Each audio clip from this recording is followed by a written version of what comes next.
तो मैं संजय गौरव आप सभी का हमारे YouTube चैनल में स्वागत करता हूं। और आज हम पूरा पूरा जो कंप्लीट डिटेल है, जो रेलवे में शिक्षक भर्ती और भिन्न जो पद आने वाले हैं उसकी संबंध में पूरी जानकारी मैं आप लोगों को इस चैनल में देने जा रहा हूं। तो यहाँ पर देखिए, सबसे पहले हमारे पास ये उसका डिटेल सेंट्रलाइज नोटिस लिखा हुआ है 7/2024 को। इसमें हम आगे बढ़ते हुए देखते जाते हैं। तो देखिए, यहाँ पे इम्पोर्टेंट डेट है। इम्पोर्टेंट डेट क्या है आपका? Opening date of online registration एक आपका 7/1/2024 से चालू हो रहा है ना। कहने का मतलब है आपका आज से ये चालू हो रहा है। इसके बाद देखिए, क्लोजिंग डेट है इसका 6/2 है ना, मतलब अगले महीने के 6 तारीख तक इसका क्लोजिंग डेट है। Date for application fee payment after closing date that is 6/2/2024। ठीक है, तो मान लीजिए 6/2 को जैसे मान के चलिए क्लोज हो रहा है और आप पेमेंट नहीं कर पाए हैं, तो 7/2 से 8/2 के बीच आप पेमेंट कर सकते हैं। Date and the time of the modification window for correction in the application form with payment of modification fees create an account.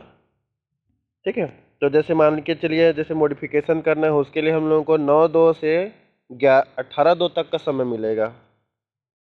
इसके बाद देखिए यहाँ पे क्या लिखा है, date for CBT and the other stages of recruitment shall be intimated through railway recruitment board website list of para of this notice from time to time. अभी इसमें ये नहीं बताएगा कि एग्जाम कब होगा। चलिए आगे देखते हैं।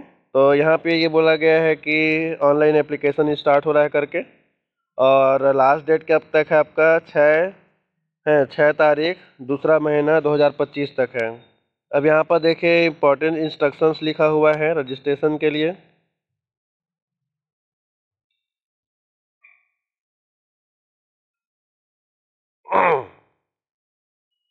तो देखिए इसमें क्या बोल रहा है, the closing date of online submission application 6/2/25 तक है। Candidate waiting for final result for prescribed educational qualification whose final result will be declared after the closing date of the online submission of the application should not apply. तो क्या कहा जा रहा है यहाँ पे कि ऐसे विद्यार्थी जो हैं जिनका फाइनल रिजल्ट रुका हुआ है, मतलब जिन लोग अभी सेकेंड ईयर में हैं या सेकेंड ईयर का एग्ज़ाम दिलाएंगे या फाइनल ईयर का एग्ज़ाम दिलाएंगे, और जिनका रिजल्ट क्या बोला जा रहा है इसमें, जिसका जो रिजल्ट है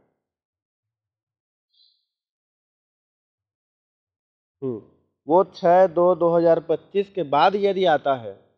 कब आता है आपका? 6/2/2025 के बाद यदि आता है तो इन एलिजिबल हैं, तो उनको इसमें अप्लाई नहीं करना है। मतलब बहुत लोगों को ऐसा लगता है ना कि जैसे मेरा फाइनल ईयर है तो फाइनल वाले लोग डाल सकते हैं। तो इसमें देखिए, इसमें क्लियरली मेंशन कर दिया है कि यदि आप फाइनल ईयर में हैं और यदि आपका रिजल्ट 6/2/25 तक नहीं आया है और उसके बाद यदि आपका रिजल्ट जारी होता है तो आपको इसमें अप्लाई नहीं करना है। बाकी आप चाहें एक्सपीरियंस के लिए, तो आप एक्सपीरियंस के लिए इसमें आप डाल सकते हैं। इसके बाद बोल रहे हैं देखिए यहाँ पे, candidate should have their own mobile number and the valid active personal email ID and keep them active for the entire duration of the recruitment as RRB shall send all recruitment related communication through SMS and the email till the recruitment is completely over। तो आपको इसमें ये निर्देश बोला जा रहा है कि आपको क्या करना है, आपका मोबाइल नंबर, तो जब आप फॉर्म डलवाएंगे तो आपको आपका ही मोबाइल नंबर और आपका ही ईमेल आईडी डालना है।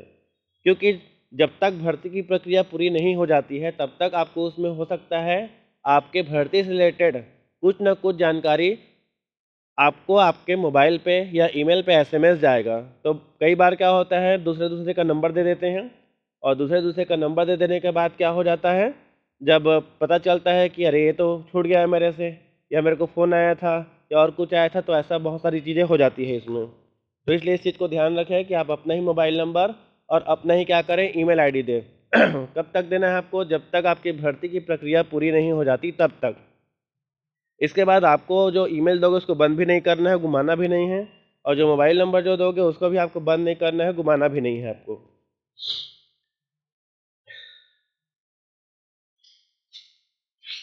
अब देखिए इसमें क्या बोल रहा है, during the online application RRB will not entertain any request for change of the mobile number and the email address at any stage during the online application। तो जो RRB है आपको कभी भी, एक बार जैसे आपका फॉर्म फिलअप हो जाएगा उसके बाद आपको ये कभी नहीं कहेगा, है ना, कभी भी नहीं कहेगा कि आप उसको क्या करो, मोबाइल नंबर को चेंज करो करके। तो जो मोबाइल नंबर आप डाल लिया उसको आपको जब तक आपकी भर्ती प्रक्रिया पूरी नहीं हो जाती है तब तक आपको उसको रखना ही है। और कई लोग ऐसे भी हैं जिन लोग मोबाइल नंबर में रिचार्ज करवा के नहीं रखते हैं, तो ऐसे लोगों को भी एसएमएस नहीं मिलते हैं, तो इसको थोड़ा ध्यान रखिएगा। During the online application, candidate will be asked to create account. If a candidate has already created an account for C and notified in 2024, then they use same account credential to the log in and apply for this and as well। मान लीजिए कोई ऐसा है जो 2024 में पहले से ही अपना प्रोफाइल बना चुका है, तो जो प्रोफाइल बना चुका है उसको नया प्रोफाइल बनाने की आवश्यकता नहीं है। और जो अभी करंट में फ्रेश में जो 2025 में दिलाना चाह रहे हैं, जिनका प्रोफाइल नहीं बना है, उनको क्या बनाना है, अपना प्रोफाइल क्रिएट करना है उसमें।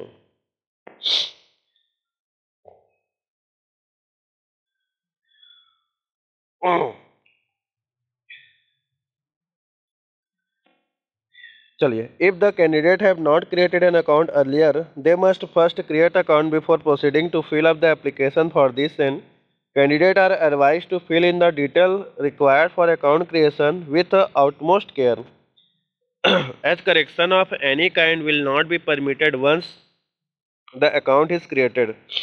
Detail filled in the create an account form including mobile number, email ID cannot be modified at any stage once the account is created। तो इसमें क्लियरली बोल दिया गया है कि जब आप एक बार प्रोफाइल बना लेते हैं तो जितनी भी जानकारियां आप उसमें डालते हैं, आप उन जानकारियों को क्या करना है, अच्छे से चेक कर लेनी है। क्योंकि मान के चलिए जो मॉडिफिकेशन का जो डेट दिया है, करेक्शन विंडो जब ओपन होता है उसके बाद किसी भी प्रकार का करेक्शन आप नहीं कर पाएंगे। इसीलिए जब भी आप ऑनलाइन एप्लीकेशन भरेंगे या किसी से भरवाएंगे तो सारी डिटेल को अच्छे से चेक कर लीजिएगा, उसके बाद ही आप उसमें सबमिट कीजिएगा।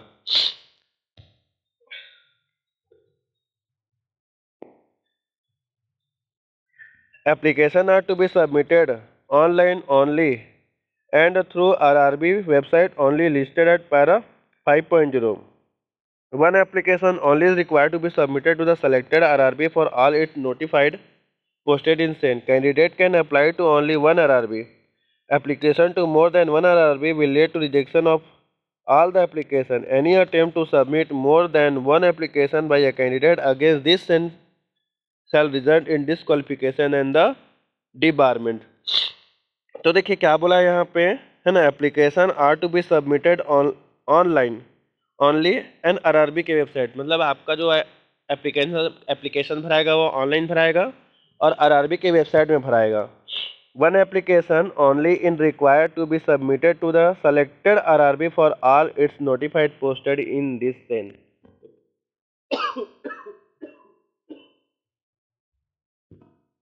तो इसमें क्या बोला जा रहा है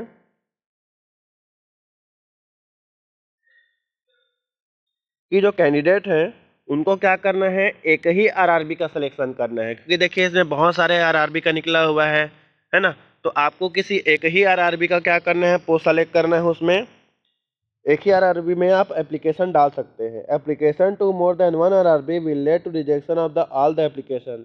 और मान लीजिए आप एक से ज़्यादा आरआरबी में एप्लीकेशन करते हैं या आप 2 बार एप्लीकेशन कर देते हैं तो आपका पूरा का पूरा एप्लीकेशन क्या हो जाएगा, रिजेक्ट हो जाएगा। और रिजेक्ट होने के साथ साथ आपके अगेंस्ट या जो रिजल्ट है उसमें डिस्क्वालिफिकेशन लिख दिया जाएगा या आपको पेपर से या आगे आने वाले पेपरों से वंचित कर दिया जाएगा। Candidate are required to go through the post parameter table and vacancy table for this detail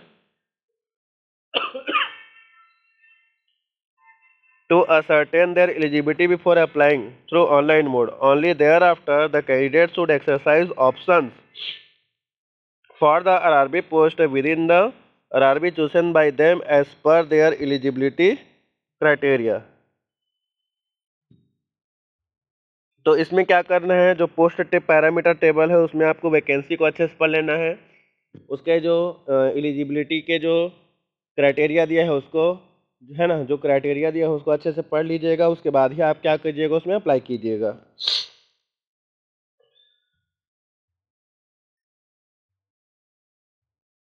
इसके बाद बोल रहा है जो आप क्या करेंगे वहाँ पे जो चयन करेंगे दिस आरआरबी का, the selection of RRB once exercised shall be final, और वही क्या रहेगा आपका फाइनल रहेगा, उसमें कोई आपको ऑप्शन नहीं मिलेगा।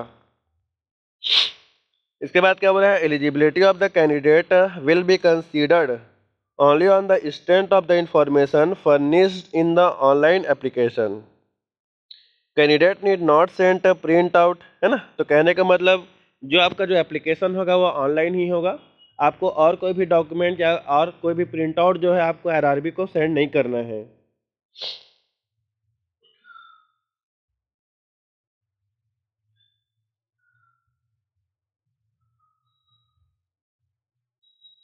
Candidate can modify the application particulars except RRB chosen email ID and mobile number even after submission of application, but within the last date of modification window of correction in the application by paying modification fees.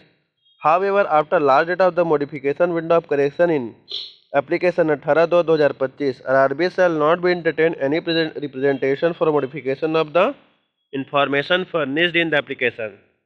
इसके बाद आपको ध्यान रखना है कि जैसे मान लीजिए आपको करेक्शन करना है, तो जब करेक्शन विंडो ओपन होगा तो 18/2/2025 तक ही आप क्या कर पाएंगे, मॉडिफिकेशन कर पाएंगे। 18/2/2025 के बाद आप कोई भी मॉडिफिकेशन नहीं कर पाएंगे, तो इस बात का आप ध्यान रखिएगा। Center city allocation of CBT will be depend upon technical and the logistical feasibility. Candidate may have to travel to other cities state for attending CBT.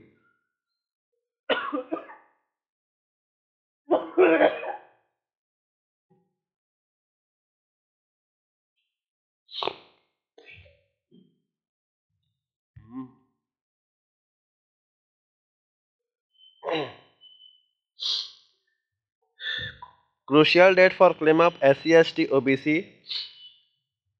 EWS, EBC status or any other benefit, VIP concession, conservation, age relaxation, etc. were not specified otherwise will be the closing date for submission of online application against this sin। तो जो भी आपको claim करना है वो closing date से पहले करना है ना, उसके बाद आप जो भी क्लेम करेंगे वो वहाँ पे वैलिड नहीं रहेगा। To avoid last minute trust, candidates are advised to their own interest to register in the submit online application much before the closing date, since there may be a possibility of inability failure to log on the website of RRB concerned on the account of the heavy load on the internet or website during the last day of online registration। तो आपको ये ध्यान रखना है कि आप जो vacancy का जो फॉर्म भरना है वो आप जल्दी से जल्दी भर लीजिएगा, क्योंकि क्या होता है कई लोग ऐसे सोचते हैं इतना समय तो है तो लास्ट डे में भरेंगे, और लास्ट डे में वेबसाइट क्या होता है क्रैश हो जाता है। जब वेबसाइट में क्या हो जाता है लोड ज़्यादा बढ़ जाता है, तो इसीलिए टेंशन काहे रखेंगे, इसीलिए आप टेंशन से मुक्ति पा लीजिए, जल्दी से जल्दी फॉर्म भर लीजिए और तैयारी में जुड़ जाइए।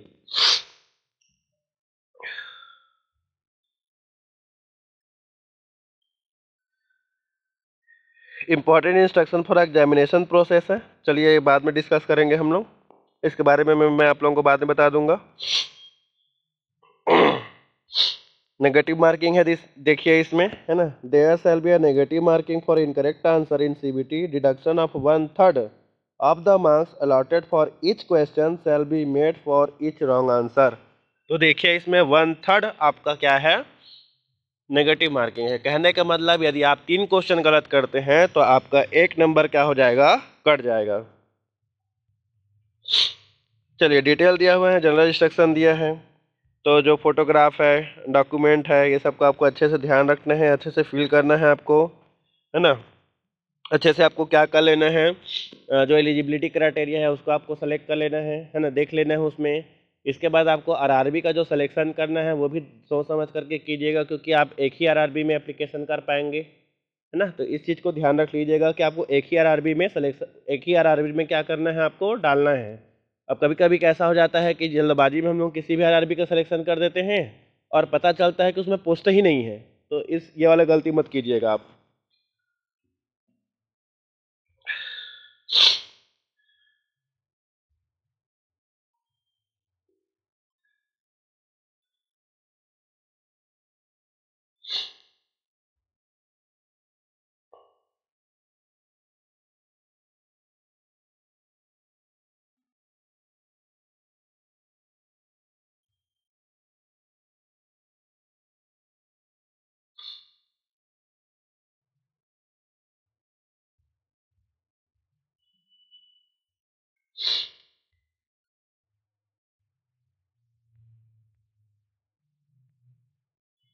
यहाँ पर देखिए जनरल इंस्ट्रक्शन है, तो आपको जनरल इंस्ट्रक्शन अच्छे से पढ़ लेना है, एलिजिबिलिटी क्राइटेरिया पढ़ लेना है ना। आपको डॉक्यूमेंट वेरिफिकेशन के समय भी जाना पड़ेगा, तो जो भी डॉक्यूमेंट आप फिल करेंगे उसको डिटेल को अच्छे से चेक कर लीजिएगा, कुछ मिस्टेक होगा तो पहले से करेक्शन कर लीजिएगा उसमें।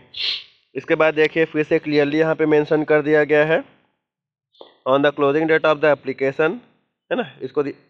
इसको ध्यान रखिएगा कि आप क्या नहीं है वहाँ पे, एलिजिबल नहीं है यदि, क्या बोला देखिए फिर से पढ़ देता हूँ मैं। On the closing date of the online submission of application that is 6/2/2025, those awaiting result examination for the prescribed qualification whose final result will be declared after the closing date of online submission of application are not eligible and hence should not apply। तो clearly बोल दिया है कि यदि आपका result 6/2/2025 से आगे आता है तो आप इन एलिजिबल हैं, आपको अप्लाई नहीं करना है। इस चीज़ को आप ध्यान लीजिएगा। हाँ, बाकी यदि आपको एक्सपीरियंस के या अनुभव के लिए दिलाना है तो आप डाल सकते हैं। इसके बाद बोल रहा है candidate should enter their name, father name, date of birth as recorded in your SSLC 10th में 12th में जो सर्टिफिकेट मिला है, तो उसी के आधार पे आपको आपका डेट ऑफ बर्थ ये सारी चीज़ें मेंशन करनी है। In case of name change ये सब है, तो इसके लिए आपको क्या करना है, वहाँ पे जो नोटरी जो रहता है उसको आपको रखना है ना। वो सब डॉक्यूमेंट वेरिफिकेशन के समय काम आता है। चलिए अब हम आगे बढ़ते हैं। इसके बाद देखिए यहाँ पर कुछ दिया हुआ है, उसको देखते हैं हम लोग। Date of examination will always be published on the website of the participating RRB। E call letter for CBT, performance test, teaching skill test, translation test, DV, document verification should be downloaded only from website of the Railway Recruitment Board।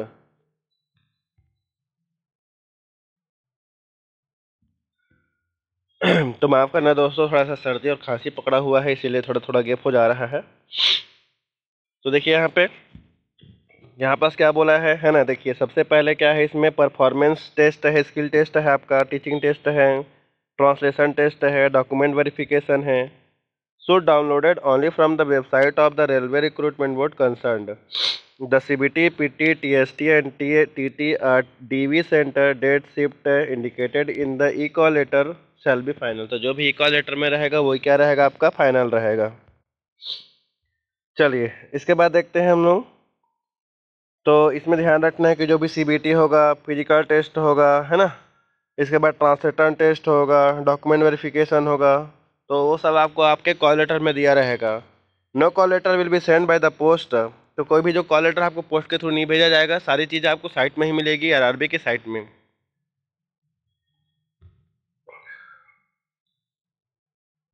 The railway administration also reserve the right to cancel the notified vacancies at the discretion, and the such decision will be final and the binding on all. The event of the cancellation of notified vacancies, the examination fee paid by the candidate will not be refunded except for candidates who have attended the CBT। तो देखो क्या बोल रहा है कि यहाँ पर जो एडमिनिस्ट्रेशन है, रेलवे एडमिनिस्ट्रेशन है, उसको राइट है कि वो क्या कर सकता है, जो आपका जो नोटिफिकेशन है उसको कैंसिलेशन कर सकता है ना, वैकेंसी को वहाँ से हटा सकता है। और यहाँ पर बोला जाता है कि जो जिनका CBT हो गया है उन्हीं का ही सिर्फ जो फीस है वो वापस आएगा, बाकी किसी का भी फीस वापस नहीं आएगा। तो ये मान के चलिए यदि कैंसिल हो गया तो दान कर रहे हैं, समझिएगा, है ना।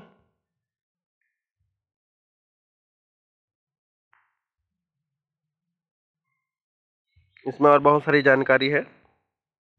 चलिए अब यहाँ पर देखते हैं वैकेंसीज से रिलेटेड। द पोस्ट पैरामीटर पे, minimum maximum age, qualification, medical standard and the suitability of the post for PWD of various posts including in the sen at annexer, है ना। annexer है आपका A। the RRB unit and post wise vacancy for the all the notified posts including reservation of vacancies for SC ST, OBC, NCL, EWS, EX, EXSM and PWD वो आपके annexure B में है। Candidate में please note that this vacancy में increase और decrease as per the requirement of railway administration. तो clearly बोला गया है यहाँ पे कि वैकेंसी घटाई, जो वैकेंसी में जो पोस्ट है वो घटाया या बढ़ाया जा सकता है जैसा उनको आवश्यकता हो। इसके बाद देखिए MS होगा आपका एक, है ना, medical standard for the post दिया है। ठीक है, तो जब डॉक्यूमेंट वेरिफिकेशन होगा तो आपको एक फिजिकल टेस्ट होगा, उस फिजिकल टेस्ट में मतलब सॉरी मेडिकल टेस्ट होगा, उस मेडिकल टेस्ट में भी आपको क्या होना रहेगा, पास होना रहेगा ना, तभी आपका डॉक्यूमेंट वेरीफाई होगा, तभी आप वहाँ पे एलिजिबल होंगे। तो इस चीज़ को ध्यान रखना है। ठीक है, इसके बाद यहाँ पर देखिए मेडिकल स्टैंडर्ड के लिए यहाँ पे फिटनेस टेस्ट दिया हुआ है, जैसे विज़न हो गया, है ना, ये सारी चीज़ें दी हुई है, तो इसको पढ़ लीजिएगा, है ना। ये कहाँ दिया हुआ है, आपका पेज नंबर 6 में दिया है।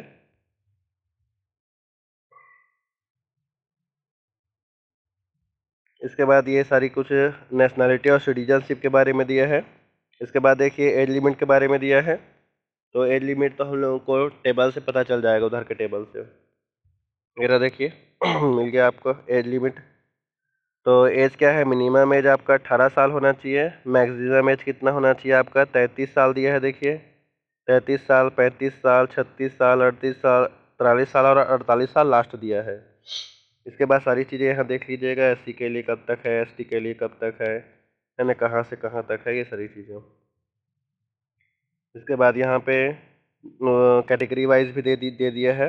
पेज नंबर 7 में दिया हुआ है आपको, SC ST के लिए कितने एज रिलैक्सेशन है, OBC के लिए कितना है, एक्स सर्विसमैन के लिए कितना है, PWD के लिए कितना है, ये सारी चीज़ें हैं।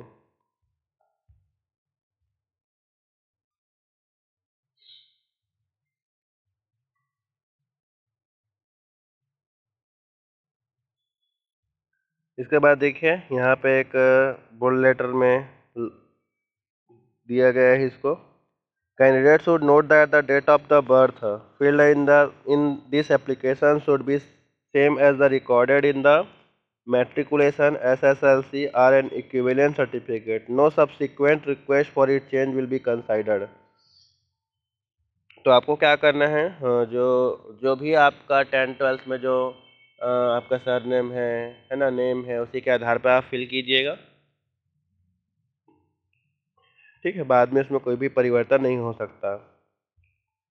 इसके बाद देखिए एजुकेशन क्वालिफिकेशन के लिए फिर से यहाँ पे नोटिस किया है उसी बात को, बार बार देखिए तीसरा बार आया हुआ है कि यदि आप क्या होंगे, फाइनल ईयर में होंगे और यदि आपका रिजल्ट 6वां महीना 6 तारीख दूसरा महीना 2025 के बाद आता है तो आप उसमें अप्लाई मत कीजिएगा। इसके बाद देखिए एग्जामिनेशन फीस के बारे में डिटेल दिया है, तो 500 है और जो SC ST OBC है उनके लिए 250 रुपये है। ठीक है, तो जो जनरल कैटेगरी के जो हैं, है ना, तो जनरल कैटेगरी के हैं तो उनको ये ध्यान रखना है कि जब वो CBT दिलाएंगे तो उनका 400 रुपये पैसा वापस आ जाएगा, और जो SC ST जो है उनको पूरा 250 में 250 पैसा वापस आएगा, जो भी बैंक चार्ज है उसको काटने के बाद। इसके बाद है मोड्स ऑफ पेमेंट है, तो debit card, credit card, PhonePe, ये किसी से भी कर सकते हैं इसमें।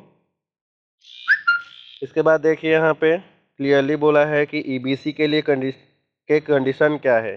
EBC economically backward class candidate are those whose annual income is less than 50,000 eligibility for concessional fees.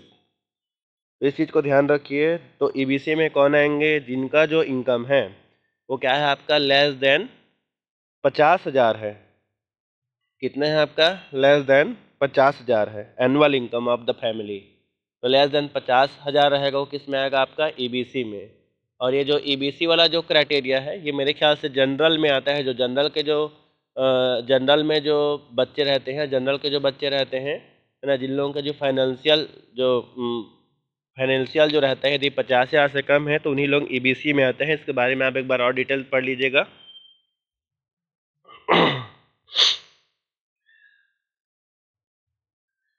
ठीक है, तो EBC के लिए आपको क्या क्या करना है वो सब यहाँ पे आपको डिटेल दिया हुआ है, ये सब डिटेल आप देख लीजिएगा। ये पेज नंबर मिल जाएगा 9 में। किसके लिए है? पूरा ईबीसी के लिए है। क्या क्या यहाँ पे क्राइटेरिया दिया हुआ है, उन क्राइटेरिया को देखने के बाद ही आप ईबीसी सेलेक्ट करके डालिएगा।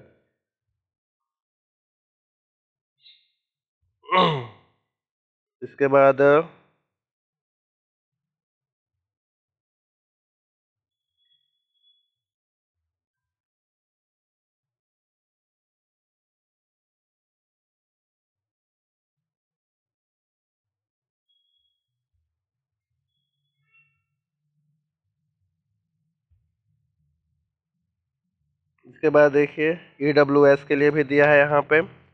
तो ईडब्ल्यूएस के लिए भी यहाँ पास क्या रहता है आपका? तो ईडब्ल्यूएस के लिए यहाँ पर देखिए ग्रॉस इनकम क्या है? 8 लाख रुपए, है ना। मतलब जिनका 8 लाख रुपए से कम है, क्या है आपका? 8 लाख रुपए से। तो जो जो आपका जो एनुअल इनकम है, यदि वो 8 लाख रुपए से कम है, तब वो किस में आते हैं? आपका ईडब्ल्यूएस में आते हैं। तो इसको पढ़ लीजिएगा अच्छे से। इसके बाद और कुछ डिटेल दिया है देखिए ईडब्ल्यूएस के बारे में, उसको भी देख लीजिएगा, है ना। तो ये भी मेरे ख्याल से ये भी आपका जनरल कैटेगरी जो रहते हैं उनके लिए बनता है आपका ईडब्ल्यूएस। तो देख लीजिएगा उसको। इसके बाद ये एक्स सर्विसमैन के लिए डिटेल है।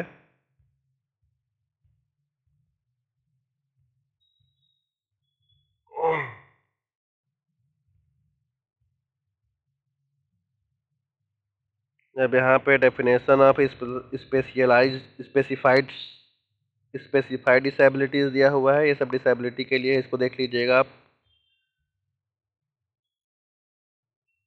और यदि किसी को कुछ कहीं पर कुछ दिक्कत रहेगा तो आप मुझे मैसेज कीजिएगा, मैं आपको बता दूंगा उसके बारे में और डिटेल। चलिए अब यहाँ इधर काम का नहीं है उतना। इन सब सारी चीज़ों के बारे में तो मैं उधर बता ही चुका हूँ आपको। ठीक है, ये एक से ज़्यादा नहीं करने हैं, सब सेम है, वही है। इसके बाद देखिए यहाँ पास एग्जाम के बारे में दिया है। The question paper for single stage CBT will be of 90 minutes, duration of 100 questions and 120 minute for PWD. तो जो पहला जो सीबीटी एग्जाम होगा उसके लिए कितना मिलेगा? 90 मिनट मिलेगा आपको। उसमें 100 क्वेश्चन रहेंगे, ठीक है। इसके बाद मल्टीपल टाइप क्वेश्चंस रहेगा। The standard of the question for the single stage CBT will be generally in conformity with the educational standard prescribed for the post। जैसा एजुकेशनल स्टैंडर्ड है उसी के हिसाब से आएगा। इसके बाद देखिए सिलेबस भी दिया हुआ है इसमें। एनेक्सर 8 to आपका ये दिया है 21 में। चलिए आगे देखते हैं। Selection wise number of question and marks देखिए इसमें पर्सनल एबिलिटी दिया, सॉरी प्रोफेशनल एबिलिटी दिया है इसमें 50 का। 50 क्वेश्चन रहेंगे 50 मार्क्स के। जनरल अवेयरनेस रहेगा 15 नंबर का, 15 मार्क्स के 15 question. General intelligence and reasoning रहेगा 15 का, 15 क्वेश्चन रहेगा 15 का। मैथमेटिक्स रहेगा 10 नंबर का, तो 10 क्वेश्चन तो 10 नंबर का। जनरल साइंस रहेगा देखिए 10 क्वेश्चन 10 नंबर का, तो टोटल ऐसे करके 100 नंबर है। ठीक है, तो इसमें एक चीज़ हम देखते हैं कि जैसे देखिए यहाँ पे ये है प्रोफेशनल एबिलिटी 50 का। और यदि हम इन इन दोनों में पकड़ बना लेते हैं, इन दोनों में, तो देखिए 50 नंबर का ये है और 15 10 25 नंबर का, मतलब 75 नंबर आपका ऐसा ही हो जा रहा है। ठीक है, 75 नंबर आपका ऐसे ही हो जा रहा है। और थोड़ा बहुत यदि इसमें भी मिल जाता है तो आराम से आप मतलब 70 से 80 के बीच पहुंच सकते हैं, यदि इनमें पकड़ बना लेते हैं, जनरल अवेयरनेस को छोड़ देते हैं तब की बात में। ठीक है, कई ऐसे होंगे जिन लोगों का मतलब जीके जो है वो अच्छा स्ट्रांग होगा तो मैथ्स डाउन होगा, तो उन लोग इसको रिवर्स भी कर सकते हैं। इसके बारे में मैं आपको बताऊंगा हमारे वीडियो में कि कैसे स्ट्रैटेजी होनी चाहिए। हमारा यूट्यूब चैनल है, उसको उसमें भी विजिट कीजिएगा कि कैसे स्ट्रैटेजी आपको फॉलो करना है वहाँ पे। चलिए यहाँ पे देखिए सिलेबस मिल गया हम लोग को। मैथमेटिक्स में है number system, board mark, decimal, fraction, LCM, HCF, ratio, proportion, ये सारी चीज़ें हैं।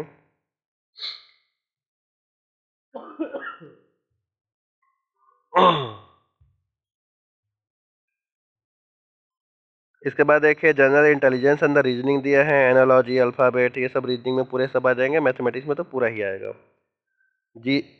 जनरल अवेयरनेस में देखिए current affair, Indian geography, culture and the history of Indian including freedom movement, political, constitution, economical सब आ जाएगा इसमें। नेक्स्ट ये देखिए इसमें जनरल साइंस है, फिजिक्स, केमिस्ट्री, लाइफ साइंस है ना। बस इसमें एक चीज़ नहीं है,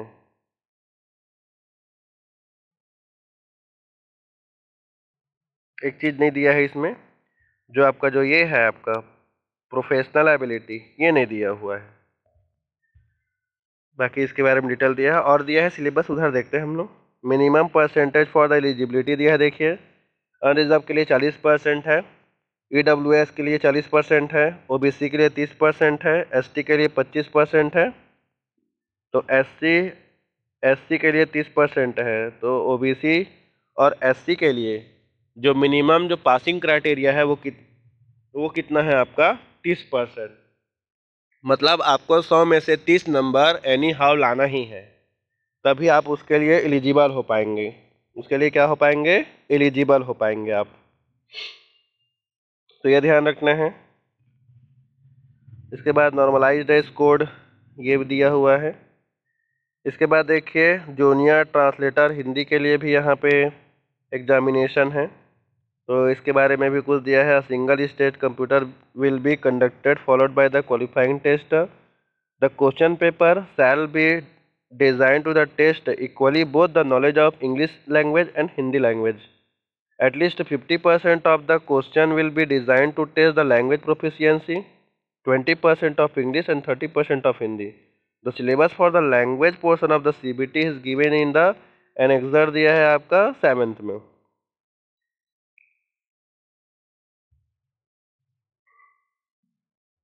ठीक है, तो जिन लोग जूनियर ट्रांसलेटर हिंदी में डालेंगे उन लोग सबसे पहले एक 15 पेज नंबर 15 पढ़िएगा। इसके बाद देखिए ट्रांसलेशन टेस्ट के बारे में यहाँ पे दिया हुआ है। Translation test shall not be part of the main examination. Candidate 10 minutes 10 times the number of vacancies shall be called for the translation test based on the merit of the objective type CBT duly taking into account reservation requirement. तो जिन लोग ये जो translator वाले में डालेंगे उन लोगों को टीटी भी दिलाना है, ट्रांसलेशन टेस्ट भी दिलाना है उनको। The translation test shall be only a qualifying test and the qualifying pass marks shall be 60%। तो इसमें जो मेन जो रहेगा वो आपका एग्जामिनेशन रहेगा, जो 100 नंबर का एग्जाम होगा वो मेन रहेगा, और जो आपका जो ट्रांसलेशन टेस्ट जो रहेगा उसमें बस आपका क्या है 60% आपको लाना रहेगा। ठीक है, 60% से कम आएगा तो आप इनएलिजिबल हो जाओगे, तो आपको 60% मार्क्स उसमें लाना पड़ेगा। क्या बोला है, merit list of the junior translator will be based on the marks obtained in the CBT alone. Those who do not qualify in the translation test with 60% marks shall be disqualified. Clear कर दिया है यहाँ पे कि जो आपका जो merit बनेगा है ना वो सब किसके बेसिस पे बनेगा, सीबीटी के बेसिस पे बनेगा। और जो 60% मार्क्स जो ला रहे हैं आपको ट्रांसलेशन टेस्ट में वो बस खाली एक टाइप का एलिजिबिलिटी एग्जाम है। मतलब यदि आपको हिंदी में ट्रांसलेटर बनना है वहाँ पे, तो आपको क्या करना है, आपको 60% उसके टेस्ट में लाना पड़ेगा। तो एक प्रकार का खाली आपका टेस्ट है मान के चलिए, जिसमें आपको 60% लाना है। इसके बाद देखिए यहाँ पे परफॉर्मेंस टेस्ट भी दिया है या टीचिंग टेस्ट दिया है। Apart from the CBT of 100 marks as brought at the para 13.8, teachers will be subjected to performance test PT and the teaching skill test TST. अब देखिए for the post graduate teacher PGT, train graduate teacher TGT, PTI, primary teacher, assistant teacher, the recruitment shall be done on the basis of the written exam and the teaching test in the ratio of 85:15। तो देखिए एक ratio दिया है यहाँ पे है ना, तो इसको ध्यान रखना है। 85:15 के रेशियो में आपको यहाँ पर करवाया जाएगा।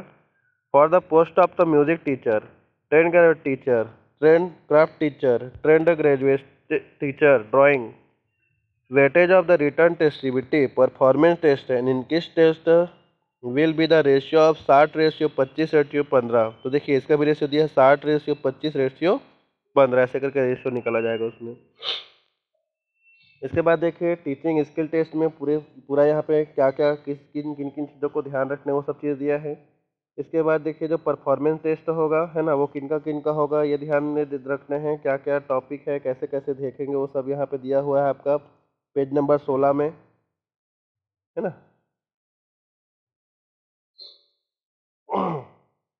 तो देखो जो परफॉर्मेंस टेस्ट रहेगा वो 100 मार्क्स का रहेगा। There will not be any minimum qualifying marks for the performance test, however weightage of the performance test shall be 25% of the total marks. There is a possibility that the performance test may be videographed. तो ये भी हो सकता है कि वीडियोग्राफ्ड होगा। इसके बाद देखिए इसमें कोई सा भी मिनिमम क्वालिफाइंग मार्क्स नहीं है, आपको परफॉर्मेंस टेस्ट में जाकर के वहाँ पे टेस्ट दिलाना है। कोई भी स्पॉट टॉपिक रहेगा जो कि जो कमेटी है वो डिसाइड करके आपको बोलेगा। जैसे हम लोग डेमो क्लास दिलाने जाते हैं जनरली, वैसे ही डेमो क्लास रहेगा, समझिए। वहाँ पे आपको अपने आप को प्रूव करना पड़ेगा कि आप हाँ आप एक टीचर बन सकते हैं करके। इसके बाद आपका डीवी होगा, डॉक्यूमेंट वेरिफिकेशन, है ना। तो डॉक्यूमेंट वेरिफिकेशन होगा, तो जो जो किस में पास हो जाएंगे, जो सीबीटी में पास हो जाएंगे और जो परफॉर्मेंस टेस्ट है उसमें पास हो जाने के बाद क्या होगा, आपका डीवी होगा, है ना, डॉक्यूमेंट वेरिफिकेशन। इसके बाद क्या होगा, आपका मेडिकल भी होगा, मेडिकल फिटनेस टेस्ट भी होगा कि आपको कोई बीमारी तो नहीं है और जो क्राइटेरियन के द्वारा सेट किया गया था आप उस क्राइटेरिया में आते हैं या नहीं, ये सारी चीज़ें। इसके बाद देखिए नॉर्मलाइजेशन ऑफ मार्क्स है।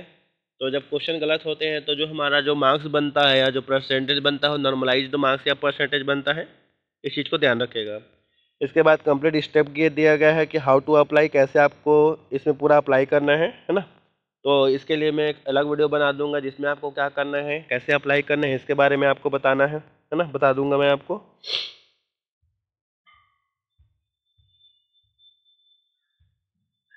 इसके बाद देखिए यहाँ पे कुछ कुछ चीज़ें मैंडेटरी है। पासपोर्ट साइज फोटो होना चाहिए आपको, जेपीजी में स्कैन होना चाहिए, साइज होना चाहिए 30 से 70 के भी।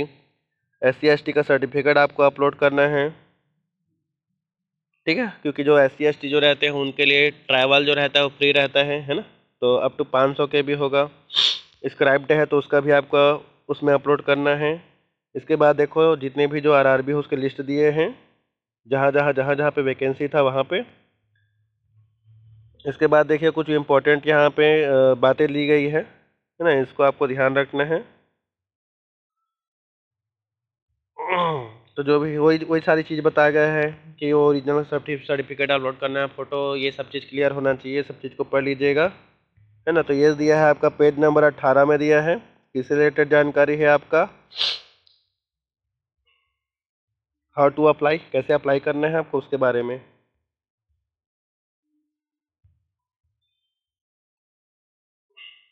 इसके बाद स्टेप दिया है कैसे कैसे स्टेप करना है आपको, ये दिया हुआ है पेज नंबर 19 में।